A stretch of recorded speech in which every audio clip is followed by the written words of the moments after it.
تیسرا پارہ سورہ بقرہ کی آیت نمبر 265 سے 271۔ اعوذ باللہ من الشیطان الرجیم، بسم اللہ الرحمن الرحیم۔ وَمَثَلُ الَّذِينَ يُنْفِقُونَ أَمْوَالَهُمُ ابْتِغَاءَ مَرْضَاتِ اللَّهِ وَتَثْبِيتًا مِّنْ أَنفُسِهِمْ كَمَثَلِ جَنَّةٍ بِرَبْوَةٍ أَصَابَهَا وَابِلٌ فَآتَتْ أُكُلَهَا ضِعْفَيْنِ فَإِن لَّمْ يُصِبْهَا وَابِلٌ فَطَلٌّ وَاللَّهُ بِمَا تَعْمَلُونَ بَصِيرٌ۔ اللہ کے نام سے شروع جو نہایت مہربان رحمت والا۔ ترجمہ کنز الانفال۔ اور جو لوگ اپنے مال اللہ کی خوشنودی چاہنے کے لیے اور اپنے دلوں کو ثابت قدم رکھنے کے لیے خرچ کرتے ہیں، ان کی مثال اس باغ کی سی ہے جو کسی اونچی زمین پر ہو، اس پر زوردار بارش پڑی تو وہ باغ دگنا پھل لایا، پھر اگر زوردار بارش نہ پڑے تو ہلکی سی فواری کافی ہے، اور اللہ تمہارے کام دیکھ رہا ہے۔ واللہ بما تعملون بصیر۔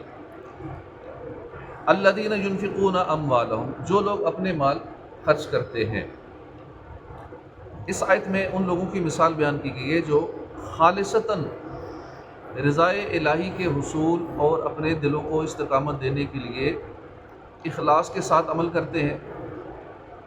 کہ جس طرح بلند خطہ کی بہتر زمین کا باغ ہر حال میں خوب پھلتا ہے، خواہ بارش کم ہو یا زیادہ، ایسے ہی با اخلاص مومن کا صدقہ کم ہو یا زیادہ اللہ تعالیٰ اس کو بڑھاتا ہے، کیونکہ اس میں اخلاص ہوتا ہے۔ اللہ کی بارگاہ میں دل کی کیفیت دیکھی جاتی ہے، نہ کہ فقط مال کی مقدار، جیسا کہ حضرت ابو ہریرہ رضی اللہ تعالیٰ عنہ سے روایت ہے، رسول کریم صلی اللہ علیہ وآلہ وسلم نے فرمایا، اللہ تعالیٰ تمہاری صورتوں اور تمہارے مالوں کو نہیں دیکھتا،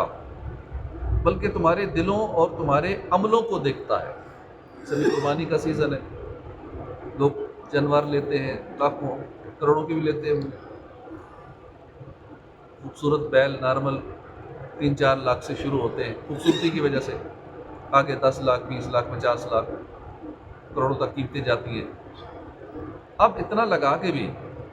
اگر اخلاص نہیں ہے، دکھاوا ہے، پتہ چلے کہ فلاں کا بیل سب سے اچھا تھا، فلاں نے سب سے مہنگی قربانی کی، تو دل کی کیفیت دیکھی جاتی ہے۔ دل کی کیفیت کیا، کس نیت سے قربانی کر رہے ہیں۔ ہاں، فرض ادا کرنے والا ہو سکتا ہے کہ وہ 2 لاکھ والا لے، اس کا قبول ہو جائے اللہ کی بارگاہ میں، اس کی اخلاص کی نیت ہے۔ اللہ پاک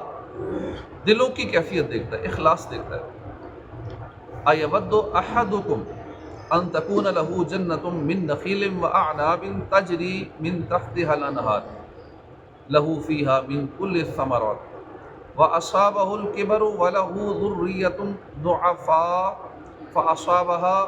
إِعْصَارٌ فِيهِ نَارٌ فَاحْتَرَقَتْ كَذَلِكَ يُبَيِّنُ اللَّهُ لَكُمُ الْآيَاتِ لَعَلَّكُمْ تَتَفَكَّرُونَ۔ کیا تم میں کوئی یہ پسند کرے گا کہ اس کے پاس کھجور اور انگوروں کا ایک باغ ہو جس کے نیچے ندیاں بہتی ہوں، اس کے لیے اس میں ہر قسم کے پھل ہوں، اور اسے بڑھاپا آ جائے، اور حال یہ ہو کہ اس کے کمزور اور ناتواں بچے بھی ہوں، پھر اس پر ایک بگولا آئے جس میں آگ ہو تو سارا باغ جل جائے۔ اللہ تم سے اسی طرح اپنی آیتیں کھول کر بیان کرتا ہے تاکہ تم غور و فکر کرو۔ اَيَوَدُّ أَحَدُكُمْ، کیا تم میں کوئی یہ پسند کرے گا، ارشاد فرمایا کہ کیا تم میں کوئی شخص یہ پسند کرے گا، مراد یہ کہ کوئی یہ پسند نہ کرے گا، کیونکہ یہ بات کسی عاقل کے لیے قابل قبول نہیں ہے کہ اس کا باغ ہو جس میں قسم قسم کے درخت ہوں، پھلوں سے لدا ہوا ہو، وہ باغ فرحت انگیز اور دل کشا بھی ہو، نافع بھی ہو، عمدہ بھی ہو، اور آدمی اسے اپنے بڑھاپے کا سہارا سمجھتا ہو، جو انسان کی حاجت کا وقت ہوتا ہے، اور آدمی کمانے کے قابل نہیں رہتا بڑھاپے میں، اور اس بڑھاپے میں اس کے چھوٹے چھوٹے بچے بھی ہوں۔ بڑھاپے میں بندہ اپنی ٹینشن ہی اسے کافی ہے، اور اوپر سے چھوٹے بچوں کی فکر بھی، وہ بھی ٹینشن ہو، وہ بھی ان کا اپنے ذمہ ہو سارا کوئی، جو بچے کمانے کے قابل بھی نہ ہوں اور وہ پرورش کے محتاج ہوں، یعنی الغرض وہ وقت انتہائی شدید محتاجی کا ہوتا ہے۔ لیکن اس بڑھاپے اور حاجت کے وقت شدید قسم کی آندھی چلے جس میں بگولے ہوں اور ان بگولوں میں آگ ہو، اور وہ آگ آدمی کے مستقبل کے اس واحد سہارے کو جلا دے، ایک ہی سہارا مستقبل کا، اور جلا کے راکھ کر دے، تو اس وقت آدمی کے رنج و غم اور حسرت و بیاس کا کیا عالم ہوگا کہ ایک ہی سہارا تھا، اپنا بھی بچوں کا بھی، اور وہ بھی جل کے راکھ ہو گیا۔ اللہ اکبر۔ یہی حال اس شخص کا ہے جس نے اعمال حسنہ تو کیے، ساری زندگی نیکیاں کرتا رہا، مال خرچ کرتا رہا اللہ کی راہ میں، اعمال حسنہ تو کیے مگر اللہ کی رضا کے لیے نہیں کیے، ریاکاری کی غرض سے کیے، اور وہ اس گمان میں ہو کہ میرے پاس نیکیوں کا ذخیرہ ہے، میں نے بہت نیکیاں کی ہیں، اللہ کی راہ میں بہت خرچ بھی کیا ہے، عبادت بھی بہت کی ہے، اس گمان میں بیٹھا ہو کہ بڑی نیکیاں اکٹھی کر لیں آخرت کے لیے، مگر جب شدید حاجت کا وقت ہو، کیونکہ حاجت ہے آخرت میں، قبر میں، حشر میں نیکیوں کی حاجت ہے، جب شدید حاجت کا وقت یعنی قیامت کا دن آئے، اللہ تعالیٰ ان اعمال کو نامقبول کر دے، ریجیکٹ کر دے سارے اعمال، کتنا بڑا نقصان ہے، کتنا دکھ ہوگا، کتنا رنج ہوگا، کتنی حسرت ہوگی۔ میں تو ساری زندگی اسی کام میں لگا رہا، نیکیاں ہی کرتا رہا، اور یہ بھی سمجھتا رہا کہ بڑا اچھا آدمی ہوں، نیک آدمی ہوں، تو سب کچھ میرا ضائع کر دیا گیا، کتنی حسرت اور تکلیف، دکھ ہوگا۔ اللہ تعالیٰ یہ آیات اس لیے بیان فرماتا ہے تاکہ اے لوگوں تم غور و فکر کرو اور سمجھو کہ دنیا فانی ہے، آخرت ضرور آنی ہے، تو اس آخرت کے لیے عمل کرو اور اپنے اعمال میں اخلاص پیدا کرو۔ عمل چاہے تھوڑا ہو نا، اس میں اخلاص ہو، قبول ہو جاتا ہے، بخشش کا ذریعہ بن جاتا ہے۔ کس قدر دل دہلا دینے والی یہ مثال ہے جو اللہ پاک نے بیان کی اس آیت کریمہ میں۔ اے کاش ہم سمجھ جائیں اور اپنے تمام اعمال، نماز، ذکر و درود، تلاوت، نعت خوانی، حج، عمرے، زکوٰۃ، صدقات وغیرہ کو ریاکاری کی تباکاری سے بچا لیں۔ حج بھی کرتے ہیں تو گنواتے ہیں، اتنے حج کیے تھے، فلاں سال اتنے حج کیے تھے، اتنے عمرے کیے تھے، اتنے صدقات کیے، محفل نعت سب سے بڑی میں نے کی ہے، سب سے بڑی نعت خوانی والی میری تھی۔ اب اتنا کچھ کر کے مقصد تھا لوگوں کو دکھانا، تو پھر سب کچھ ضائع ہو گیا۔ کاش ہم ریاکاری کی تباکاری سے کو بچا لیں، اپنے اعمال کا محاسبہ کرنا شروع کریں۔ یا ایھا الذین آمنوا انفقوا من طیبات ما کسبتم ومما اخرجنا لکم من الارض ولا تیمموا الخبیث منه تنفقون ولستم بآخذیہ الا ان تغمضوا فیہ واعلموا ان اللہ غنی حمید۔ اے ایمان والو، اپنی پاک کمائیوں میں سے اور اس میں سے جو ہم نے تمہارے لیے زمین سے نکالا ہے اللہ کی راہ میں کچھ خرچ کرو، اور خرچ کرتے ہوئے خاص ناقص مال دینے کا ارادہ نہ کرو، حالانکہ اگر وہی تمہیں دیا جائے تو تم اسے چشم پوشی کیے بغیر قبول نہیں کرو گے، اور جان رکھو کہ اللہ بے پرواہ حمد کے لائق ہے۔ انفقوا من طیبات ما کسبتم، اپنی پاک کمائیوں میں سے کچھ خرچ کرو۔ بعض لوگ صدقہ میں خراب مال دے دیتے ہیں، ان کے بارے میں یہ آیت نازل ہوئی اور فرمایا کہ اللہ کی راہ میں اپنا کمایا ہوا پاکیزہ صاف ستھرا مال دیا کرو، نیز زمین کی پیداوار سے بھی راہ خدا میں خرچ کیا کرو، اور اللہ کی راہ میں ناقص، گھٹیا اور ردی مال نہ دیا کرو۔ جب تم اللہ سے اچھی جزا چاہتے ہو تو اس کی راہ میں مال بھی اعلیٰ درجے کا دیا کرو۔ ہم وہ دیتے ہیں جو بچا کچا ہوتا ہے، جو فالتو کپڑے ہیں چلو دے دو، جو اپنے کام کی نئی چیز دے دو، جو پسند نہیں ہے وہ دے دو، لیکن اپنی پسند کی چیز دینا، سب سے اعلیٰ چیز دینا، اس کے فضائل ہی الگ ہیں، اس کے لیے بشارتیں ہی الگ ہیں، وہ اعلیٰ درجے کی چیز دینی چاہیے۔ غور کرو کہ جس طرح کا گھٹیا مال تم راہ خدا میں دیتے ہو، اگر وہی مال تمہیں دیا جائے تو کیا تم قبول کرو گے؟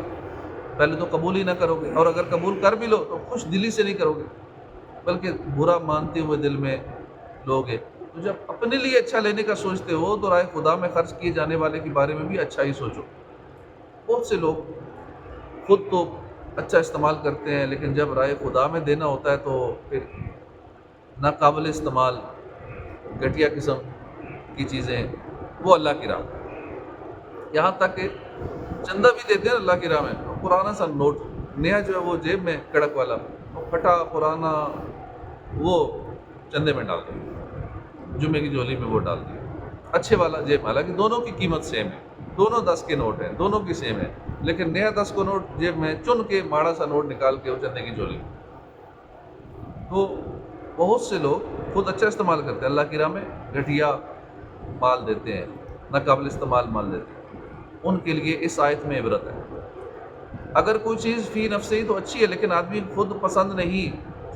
نہیں ہے، تو اس کے دینے میں کوئی حرج نہیں ہے، البتہ حرج وہاں ہے جہاں چیز اچھی نہ ہونے کی وجہ سے ناپسند ہو۔ انفقوا من طیبات ما کسبتم، اس آیت سے معلومات جو حاصل ہوئی، ان سے جو مسائل حاصل ہوئے، کئی طرح کے اس سے معلومات ہمیں ملی، کئی مسائل معلوم ہوئے۔ اس سے کمانے کی اجازت ثابت ہوتی ہے، کمانے کی اجازت ہے، کماؤ۔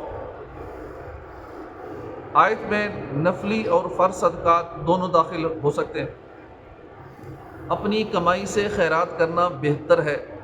کیونکہ فرمایا کہ اپنی کمائیوں سے، اس کا مطلب کمانا کوئی بری بات نہیں ہے، اچھی بات ہے۔ کئی لوگ صرف اسی میں لگ جاتے ہیں کہ فلاں کمائی میں لگ گئے تو وہ تو یہ دنیا دار ہو گیا، اس کو آپ برا سمجھیں کہ کمائی میں لگ گیا۔ کمائی کا تو اجازت ہے، اس کا حکم ہے، اور بہت ساری صورتوں میں اچھی نیتوں کے ساتھ یہ ثواب کا کام ہے، اپنی آمدنی بڑھانے کے لیے۔ اسے ایسا نہیں کہ دنیا دار ہو گیا تو دین سے منہ موڑ لیا اس نے، تو آخرت کی تیاری نہیں کر رہا ہے، تو صرف کمائی میں لگ گیا ہے، اس کے اتنے سورسز آف انکم ہو گئے ہیں، تو کما سکتے ہیں، چاہے 50 سورس آف انکم ہو۔ کس نیت سے کما رہا ہے آگے اس پہ ڈیپینڈ کرتا ہے، پھر لگا کہاں رہا ہے، کیسے کما رہا ہے، خرچ کہاں کر رہا ہے۔ مال حلال سے خیرات کیا جائے، سارا مال خیرات نہ کرے، بلکہ کچھ اپنے لیے بھی رکھ لے، جیسا کہ مما، میں سے کے لفظ سے معلوم ہوتا ہے کہ اپنے مال میں سے، یعنی سارا، اس میں سے جو کمایا ہوا ہے اس میں سے اللہ کی راہ میں خرچ کرو۔ زمین کی پیداوار سے بھی راہ خدا میں دیا جائے، خواہ وہ غلے ہوں یا پھل ہوں، نیز پیداوار کم ہو زیادہ ہو، بصورت دیا جائے۔ جیسے آج کل گندم کا سیزن تھا، عشر دینا ہے، لیکن سارے لوگ نہیں دیتے عشر، لیکن 10واں حصہ دینا ہے، 100 دانے ہیں تو ضرور 10 دانے اللہ کی راہ میں دینے ہیں، لیکن دل نہیں کرتا، کیوں جی؟ خرچے زیادہ ہیں، ٹریکٹر کی ہل چلائی، مشینوں کے خرچے، تھریشر کے خرچے، یہ دوائی کپائی، سارے معاملات وہ گننا شروع ہو جائیں گے، یہ نہیں دیکھیں گے کہ اللہ پاک نے اتنا دیا بھی تو ہے نا، اس دیے میں سے ہم نے پہلے خرچے نکالنا شروع ہو جاتے ہیں، خرچے نکال کے بچے کچھ نہیں، کیسے دیں؟ تو پھر ان کی برکت بھی نہیں رہتی، 1000 2000 کنال زمین ہوتی ہے، پھر بھی ساری زندگی رول رہے ہوتے ہیں، وجہ ہے کہ اللہ کی راہ میں دے نہیں رہے ہوتے، پھر اگلے سال ویسے ہی نکل جاتا ہے، بارشیں نہیں ہوتی، فصل خراب ہو جاتی ہے۔ اور جو اللہ کی راہ میں ریگولر دیتے ہیں، اگلے سال بارشیں نہ بھی ہوں، اس کی فصل اچھی ہوتی ہے، کیونکہ عشر دینے والا بندہ ہر سال زیادہ عشر دے گا، اگلے سال اور زیادہ دے گا، کیونکہ اس کی فصل زیادہ ہوگی۔ اللہ کی راہ میں دینے والے کا مال بڑھتا ہے، کم نہیں ہوتا، تو یہ دینا چاہیے، فصل زیادہ ہو کم ہو، جو بھی فصل ہو۔ کئی سمجھنے شاید صرف گندم پہ ہی دینا ہوتا ہے، کسی اور پہ نہیں دینا ہوتا، باقی سارا سال فصلیں ہوتی رہتی ہے، ہر فصل پہ دینا ہے، ہاں اس فصل پہ نہیں ہے جو اپنے گھر کے اندر جیسے خود پانی لگا کے وہ لگائی ہوئی ہے، وہ شرعیہ کام الگ ہیں، تو یہ سیکھنے چاہیے سارے معاملات، کہ کس فصل پہ کتنا دینا ہے، غالباً اس پہ جس پہ پانی لگا کرتے ہیں نا اس کا 20واں حصہ ہے، تو اس طرح کے اس کے احکام ہیں، عشر کے احکام سیکھنے چاہیے جس نے بھی فصل لگانی ہے۔ زمین کی پیداوار سے بھی راہ خدا میں دیا جائے، شرعی احکام کے مطابق سیکھ کر کہ کتنا دینا ہے، اگر بارش کے پانی سے ہے تو اس سے کتنا دینا ہے، اگر وہ پانی خود خرید کر لگا رہے ہیں، پیسوں کا لگا رہے ہیں، اس میں سے کتنا دینا ہے۔ الشیطان یعدکم الفقر ویأمرکم بالفحشاء واللہ یعدکم مغفرۃ منہ وفضلا واللہ واسع علیم۔ شیطان تمہیں محتاجی کا اندیشہ دلاتا ہے، شیطان جب اللہ کی راہ میں دینا ہو نا، شیطان دماغ میں فوراً ڈالتا ہے تو غریب ہو جائے گا، محتاج ہو جائے گا، نہیں دینا، اور بے حیائی کا حکم دیتا ہے، اور اللہ تم سے اپنی طرف سے بخشش اور فضل کا وعدہ فرماتا ہے، اللہ وسعت والا ہے، علم والا ہے۔ الشیطان یعدکم الفقر، شیطان تمہیں محتاج ہونے کا اندیشہ دلاتا ہے، بغیر کسی دنیاوی مفاد کے رضائے الہی کے لیے خرچ کرنے کے فضائل کے بیان کے بعد اس راہ میں پیش آنے والے سب سے بڑے وسوسے کا بیان کیا جا رہا ہے کہ شیطان طرح طرح سے وسوسے دلاتا ہے کہ اگر تم خرچ کرو گے، اگر تم صدقہ کرو گے تو خود فقیر ہو جاؤ، نادار ہو جاؤ گے، لہذا مال خرچ نہ کرو۔ یہ شیطان کی بہت بڑی چال ہے کہ اللہ تعالیٰ کی راہ میں خرچ کرتے وقت اس طرح کے اندیشے دلاتا ہے، حالانکہ جن لوگوں کے دلوں میں یہ وسوسہ ڈالا جا رہا ہوتا ہے وہی لوگ شادی بیاہ میں جائز ناجائز رسومات پر عام زندگی میں بے دریغ خرچ کر رہے ہوتے ہیں، لیکن جہاں اللہ کی راہ میں دینا ہو، جہاں ماہانہ مسجد میں کوئی 2-3 ہزار دینا ہو، وہاں پہ بہت ساری سوچوں میں پڑ جائیں گے، دیں نہ دیں، کیوں دیں، نہیں ہم ادھر جو دیتے ہیں ہم خرچے بہت آئے ہو، طرح طرح کے وسوسے صرف وہاں آئیں گے جہاں اللہ کی راہ میں دینا ہے، اور اخراجات میں نہیں آئیں گے۔ ادھر اتنا لگ رہا ہے، بچوں کی فیسوں پہ اتنا لگ رہا ہے، ادھر سودے پہ اتنا لگ رہا ہے، باقی رسومات پہ اتنا لگ رہا ہے، رسم و رواج، خاندانی معاملات دیگر اتنا لگ رہا ہے، ادھر نہیں سوچنا۔ ہاں سوچنا کہاں ہے، صرف جہاں اللہ کی راہ میں 2-4 ہزار دینا ہونا، تو وہاں پہ ہر طرف سے ہر اینگل سے سوچیں گے۔ یہ شیطانی وسوسے ہیں، بخل اور کنجوسی دل میں ڈالتا ہے۔ ارشاد فرمایا کہ شیطان تمہیں بخل اور کنجوسی کی طرف بلاتا ہے، لیکن اللہ تعالیٰ تم سے وعدہ فرماتا ہے کہ اگر تم اس کی راہ میں خرچ کرو گے تو وہ تمہیں اپنی فضل اور مغفرت سے نوازے گا، اور یہ بھی یاد رکھو کہ وہ پاک پروردگار بڑی وسعت والا ہے، اس کے خزانے ختم نہیں ہوتے، وہ کسی کو اربوں خربوں دے دے لمحے میں، اس کے خزانے میں کوئی کمی نہیں آتی، وہ صدقے سے تمہارے مال کو گھٹنے نہیں دے گا۔ یہ اللہ کا وعدہ ہے کہ تم صدقہ کرو مال گھٹ جائے، ہو ہی نہیں سکتا، اس کا وعدہ ہے، یہ اس میں برکت دے گا، صدقے سے برکت ہوتی ہے، مال اور بڑھ جاتا ہے۔ اب بہت ساری ایسے کئی پودے ہیں، کئی ایسے درخت ہیں، جب اس کی کاٹ چھانٹ کی جاتی ہے تو اور زیادہ نکلتا ہے۔ پودینہ ہے، پودینے کو توڑتے جاؤ اور نکلتا جائے گا، دھنیا ہے توڑتے جاؤ اور نکلتا ہے، جتنا توڑو گے اور نکلے گا۔ تو مال کو جتنا اللہ کے لیے خرچ کرتے جاؤ گے اتنا مال بڑھتا چلا جائے گا، اتنے مال میں برکت ہوتی چلی جائے گی۔ یؤتی الحکمت من یشاء ومن یؤت الحکمت فقد اوتی خیرا کثیرا وما یذکر الا اولو الالباب۔ اللہ جسے چاہتا ہے حکمت دیتا ہے، اور جسے حکمت دی جائے تو بے شک اسے بہت زیادہ بھلائی مل گئی، اور عقل والے ہی نصیحت مانتے ہیں۔ حکمت سے قرآن، حدیث اور فقہ کا علم، تقوی اور نبوت مراد ہو سکتے ہیں، کیونکہ قرآن و حدیث سراپا حکمت ہیں، اور فقہ کسی سرچشمہ حکمت و ہدایت سے فیض یافتہ علم ہے، اور تقوی حکمت کا تقاضا ہے، جبکہ نبوت سراسر حکمت ہے۔ البتہ یہ بات قطعی ہے کہ ہمارے نبی کریم صلی اللہ تعالیٰ علیہ وآلہ وسلم کے بعد اب کسی کو نبوت نہیں ملے گی۔ وَمَا أَنفَقْتُم مِّن نَّفَقَةٍ أَوْ نَذَرْتُم مِّن نَّذْرٍ فَإِنَّ اللَّهَ يَعْلَمُهُ وَمَا لِلظَّالِمِينَ مِنْ أَنصَارٍ۔ اور تم جو خرچ کرو یا کوئی نظر مانو، اللہ اسے جانتا ہے، اور ظالمہ کو کوئی مددگار نہیں۔ یہاں آیت میں وعدہ اور وعید دونوں بیان کیے گئے، کیونکہ فرمایا گیا کہ تم جو خرچ کرو، خواہ نیکی میں خواہ بدی میں، یوں ہی تم جو نظر مانو،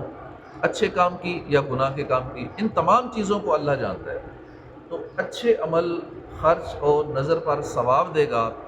جبکہ گناہ کے عمل خرچ اور نظر پر سزا دے گا۔ یاد رہے کہ عرف میں ہدیہ اور پیشکش کو نظر کہتے ہیں۔ جیسے کسی بڑے کو کوئی چیز پیش کریں تو کہتے ہیں یہ جناب آپ کی نظر ہے، یہ چیز آپ کی نظر ہے۔ اب نظر کی آگے دو قسمیں ہیں، ایک ہے نظر شرعی، شرع میں نظر عبادت اور قربت مقصودہ ہے، اسی لیے اگر کسی نے گناہ کرنے کی نظر مانی تو وہ صحیح نہیں ہوئی۔ نظر خاص اللہ کے لیے ہوتی ہے، اور یہ جائز ہے کہ اللہ کے لیے نظر کرے اور کسی ولی کے آستانے کی فقراء کو نظر کے صرف کرنے کی جگہ مقرر کرے۔ مثلا کسی نے یہ کہا یا رب میں نے نظر مانی کہ اگر میرا فلاں مقصد پورا کر دے، یہ فلاں بیمار کو تندرست کر دے، تو میں فلاں ولی کے آستانے کے فقراء کو کھانا کھلاؤں گا، یا وہاں کی خدام کو روپیہ پیسہ دوں گا، یا ان کی مسجد کے لیے فلاں سامان مہیا کر دوں گا، تو یہ نظر جائز ہے. اگر میرا یہ کام ہو گیا تو میں مسجد میں یہ کام کروا دوں گا، اگر یہ ہوگا تو میں مدرسے میں یہ کام کرا دوں گا، ہر مہینے مسجد میں یہ دیا کروں گا. اس طرح کی نظر ماننا یہ جائز ہے. نظر کی دوسری، اور نظر صرف اللہ کے لیے ہی کی ہو جا سکتی ہے، اللہ کے لیے ہی ہو سکتی ہے، کیونکہ اس کے معنی ہے غیر لازم عبادت کو لازم کر لینا. ہاں، اس نظر کا مصرف اولیاء اللہ کے غریب مجاور بھی ہو سکتے ہیں، جیسا کہ اوپر بیان ہوا ہے. یعنی عبادت کو اپنے اوپر لازم کر لینا، کیونکہ یہ نیک کام ہے، مسجد میں دینا ویسے نیک کام ہے، اور کسی اچھے کام میں خرچ کرنا، جو بھی نیک کام ہو اللہ کی رضا والا. تو اب اس نیک کام کو اپنے اوپر لازم کر لینا یہ نظر کہلاتا ہے. نظر کی دوسری قسم یہ لغو نظر، جس کو عرفی نظر بھی کہتے ہیں، جیسے جو نذرانے کے معنی میں ہے، وہ مخلوق کے لیے بھی ہو سکتی ہے، جیسے بزرگان دین کے لیے نظر نیاز کی جاتی ہے، مزارات پر چادر چڑھانے کی نظر مانی جاتی ہے. اس طرح کی نظروں کا پورا کرنا ضروری نہیں، بہتر ہے. اس بارے میں تفصیل جاننے کے لیے فتاوی رضویہ کی 20ویں جلد میں موجود اعلیٰ حضرت کا رسالہ ہے، اس کے اندر اس کی تفصیل لکھی ہے نظر کے حوالے سے. ان تبدوا الصدقات فنعما هي وان تخفوها وتؤتوها الفقراء فهو خير لكم ويكفر عنكم سيئاتكم والله بما تعملون خبير. اگر تم اعلانیہ خیرات دو گے تو وہ کیا ہی اچھی بات ہے، اور اگر تم چھپا کر فقیروں کو دو تو یہ تمہارے لیے سب سے بہتر ہے، اور اللہ تم سے تمہاری کچھ برائیاں مٹا دے گا، اور اللہ تمہارے کاموں سے خبردار ہے. صدقہ خواہ فرض ہو یا نفل، جب اخلاص کے ساتھ اللہ کے لیے دیا جائے اور ریا سے پاک ہو تو خواہ ظاہر کر کے دیں یا چھپا کر، دونوں بہتر ہے. لیکن صدقہ فرض کو ظاہر کر کے دینا افضل ہے. جیسے زکوٰۃ دینی ہے تو یہ بے شک دکھا کے دیں، تاکہ کوئی بدگمانی نہ کرے کہ فلاں بندے پہ زکوٰۃ بنتی ہے یہ دیتا نہیں ہے. فرض ہے، بے شک دکھا کے دیں، دکھا کے دینا افضل ہے. اور جو نفلی ہے اس کو چھپا کر دیں. اگر نفل صدقہ دینے والا دوسروں کو خیرات کی ترغیب دینے کے لیے ظاہر کر کے دے تو یہ بھی افضل ہے، کہ اس لیے دے رہا ہے. جیسے جمعے کے اجتماع میں لوگ زیادہ ہوتے ہیں، کھڑے ہو کے کہ میں یہ دیتا ہوں، فلاں کام کروں گا، میں اللہ کی راہ میں اتنا دیتا ہوں، ہر مہینے میں نیت کرتا ہوں میں اتنے دوں گا، اس لیے کہ اوروں کو بھی ترغیب ملے. اب یہ افضل ہے بتا کر دینا، تاکہ اوروں کو ترغیب ملے. اب اس کی ترغیب سے جتنوں نے دیے اس کا ثواب بھی اس کو ملے گا. سیدنا صدیق اکبر، سیدنا فاروق اعظم، سیدنا عثمان غنی کے اعلانیہ صدقات میں یہی حکمت تھی کہ اوروں کو بھی ترغیب ملے. صدقات کی مزید فضیلت یہ بیان فرمائی کہ اس سے گناہ صغیرہ معاف ہو جاتے ہیں. احادیث میں صدقہ کے بے پناہ فضائل مذکور ہیں، جیسے صدقہ غضب الہی کو بجھاتا ہے، بری موت دور کرتا ہے، گناہ مٹاتا ہے، برائی کے 70 دروازے بند کرتا ہے، اور بری قضا ٹال دیتا ہے. صدقہ دینے سے روزی اور مدد ملتی ہے، عمر بڑھتی ہے، آفتیں دور ہوتی ہیں، نیز بلا صدقے سے آگے قدم نہیں بڑھاتی. صبح صبح صدقہ دے دیں، اس لیے کہتے ہیں صبح کا صدقہ دیں، کیونکہ صبح ہی اٹھتے ہی صدقہ کریں گے. مسجد کا چندہ باکس پڑا ہوگا گھر میں، پہلے اٹھ کے وہی کام کریں گے، اس میں کچھ ڈالیں گے، پورا دن کوئی مصیبت نہیں آئے گی، کیونکہ بلا صدقے سے آگے نہیں بڑھ سکتی، صدقہ اسے روک دیتا ہے. اکثر و بیشتر اعمال میں یہی قاعدہ ہے کہ وہ خفیہ اور اعلانیہ دونوں طرح جائز ہیں، لیکن ریاکاری کے لیے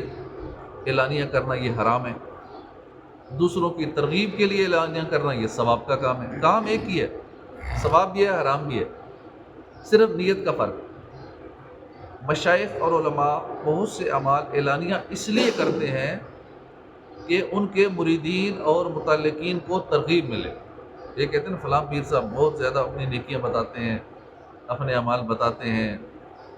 تو اس میں یہ حکمت ہوتی ہے. بہت سارے اعلانیہ اعمال کر رہے ہوتے ہیں علماء اور مشائخ، بتا رہے ہوتے ہیں کہ ہم نے یہ کیا، فلاں کام کیا، ہم نے یہ کیا. بتانے میں حکمت یہ ہوتی ہے کہ جتنے لوگ ہم سے محبت کرنے والے ہیں، ہمیں سننے والے ہیں، ان کو ترغیب ملے. تو نیت کی وجہ سے احکام بدل جاتے ہیں. اللہ پاک عمل کی توفیق عطا فرمائے. آمین بجاہ النبی الامین صلی اللہ علیہ وآلہ وسلم. فرائض علوم